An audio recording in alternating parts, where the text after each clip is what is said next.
भात वेगवेगळा न शिजवता एकाच पातेल्यात व्हेज बिर्याणी आज आपण करणार आहोत आणि ही बिर्याणी असणार आहे चवीला रेस्टॉरंट सारखी।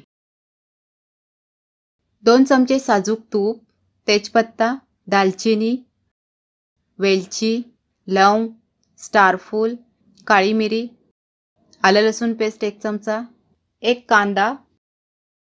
तुपात हे सर्व खडे मसाले चांगले परतून घ्यायचे।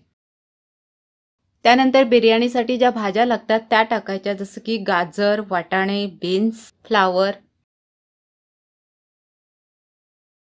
सर्व भाज्या मिक्स केल्यानंतर 1 चमचा लाल मसाला, जिरेपूड अर्धा, बिर्याणी मसाला 1 चमचा, हळद, सर्व मसाले आणि भाजी मिक्स करायचं आणि 5 मिनिटं ह्या भाज्या शिजू द्यायच्या। 1 वाटी तांदळासाठी इथे मी 100 ग्राम दही घेतले, जो छोटा डब्बा आपल्याला मिळतो ना 100 ग्रामचा, तो घेतलाय। बिर्याणी बनवताना तांदळाचं प्रमाण, भाज्यांचं प्रमाण आणि दह्याचं प्रमाण व्यवस्थित झालं की आपली बिर्याणी व्यवस्थित होते। चवीनुसार मीठ टाकायचं आणि झाकण ठेवून ह्या भाज्या थोड्या वेळ शिजू द्यायच्या। थोडा वेळ ह्या भाज्या शिजल्यानंतर त्यावरती आपण जे बासमती तांदूळ आपण भिजत ठेवलेले आहेत, तर 1 वाटीचे जे बासमती तांदूळ आहेत त्याचा लेयर त्यावरती ठेवायचा।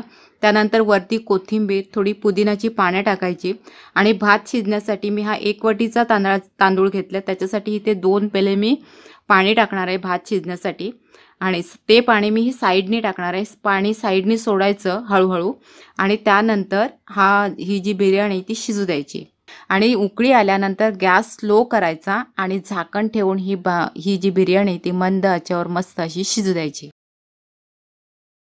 थोड्या वेळाने बिर्याणी आपली तयार आहे। वरून मस्त असं साजूक तूप घालायचं, फ्राय केलेला कांदा घालायचा। ही बिर्याणी चवीला खूपच छान लागते। माझ्या अनुभवानुसार मला तर वाटतं आपण जी भात वेगवेगळा बनवून, जी लेयर वगैरे करून, जी खूप सारा टाइम हे करून आपण जी बिर्याणी बनवतो, त्यापेक्षा ही एकाच पातेल्यातील ही जी बिर्याणी ती चवीला खूप मस्त लागते। मसाला जो व्यवस्थित सगळ्या ह्याला लागतो। ही जी बिर्याणी आहे ती चवीला एवढी छान लागते ना की पुन्हा पुन्हा खावंसं वाटतं। एकदा नक्की ट्राय करा, तुम्हालाही आवडेल। रेसिपी पाहिल्याबद्दल थँक्यू। अशा जेवणासाठी मदत करणाऱ्या छोट्या छोट्या सिंपल साध्या सोप्या रेसिपी यापुढे येत राहतील। त्या तुम्हाला पाहिजे असतील तर चॅनलला सबस्क्राईब नक्की करा।